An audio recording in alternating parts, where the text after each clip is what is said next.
Praise the lord friends, అందరూ ఎలా ఉన్నారు? దేవుని మహాకృపను బట్టి నేను కూడా చాలా బాగున్నాను. సో దేవుడు ఈరోజు కృప చూపించి ఒక ఎక్స్పీరియన్స్ని షేర్ చేయమని చెప్పి మీ ముందుకు తీసుకొచ్చారనమాట.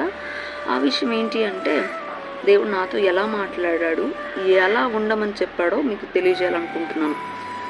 సో ఎప్పుడైతే నేను మెల్లగా దేవునిలో నుంచి దూరం అయిపోతూ ఉన్నానో, నా చుట్టుప్రక్కల ఉన్న సరౌండింగ్స్ కానీ సిచ్యువేషన్స్ కానీ నాకు ఇలా తెలియజేస్తూ వచ్చాయి.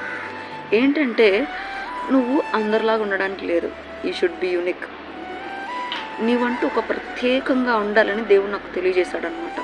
అది ఎలా తెలియజేశాడు అంటే, నా ఇన్నర్ వాయిస్ అంటే హోలీ స్పిరిట్ ద్వారా నా ఇన్నర్ వాయిస్ నాతో చెప్తుంది, నువ్వు అందరిలాగా ఏది పడితే అది చేద్దాం అనుకుంటున్నావేమో, బట్ దేవుడిని అలా ఉంచాలనుకోవట్లేదు.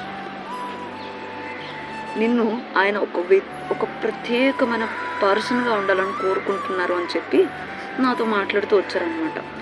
సో ఒక విషయం చెప్తాను ఏంటంటే, కొన్నిసార్లు మన ఇన్నర్ వాయిస్ మనతో మాట్లాడుతున్నప్పటికీ కానీ మనం గ్రహించలేని సిచ్యువేషన్స్లో ఉంటాం. కానీ దేవుడు ఆ విషయాన్ని మనకు చెప్పాలనుకుంటే అఫ్కోర్స్ మనం వినేలాగా దేవుడు చేస్తాడు కూడా. ఇలా ఉంటున్న టైంలో నేను సండే సర్వీస్కి వెళ్ళాను. సండే సర్వీస్ టైంలో ఒక దైవజనుడితో దేవుడు మాట్లాడుతూ ఒక విషయాన్ని తెలియజేశాడు. అది కూడా ఇదే విషయం అన్నమాట. ఏంటంటే, ఆ దైవజనుడు మోషేని ఎగ్జాంపుల్గా తీసుకుని, ఎప్పుడైతే మోషే తప్పు చేస్తాడో దేవుడు మోషేకి, నువ్వు ఇలా కానాను దేశానికి వెళ్ళే అవకాశం లేదు, నువ్వు అసలు వెళ్ళవు అని ఎప్పుడైతే చెప్తాడో ఈ విషయాన్ని ఎగ్జాంపుల్గా తీసుకుని చెప్తూ ఉంటాడనమాట. ఒక మాట ఆలోచిద్దాం, అక్కడ ఇజ్రాయేలీలు అందరూ మోషే కన్నా ఎక్కువ తప్పులు చేశారు. బట్ మోషే ఒక్కసారి తప్పు చేసినందుకే దేవుడు ఎప్పటికి తీరని ఒక శిక్షను దేవుడు మోషేకి వేశాడు. అప్పుడు ఆ దైవజనుడు మాట్లాడుతూ అంటున్నాడు, మోషే ఈ లోకంలో ఎంతమంది తప్పు చేసినా దేవుడు ఊరుకుంటాడు, కానీ మోషే లాంటి వ్యక్తి మాత్రం తప్పు చేస్తే ఊరుకోడు.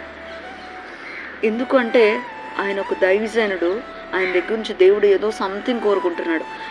ఇట్ షుడ్ బి యూనిక్ అనమాట.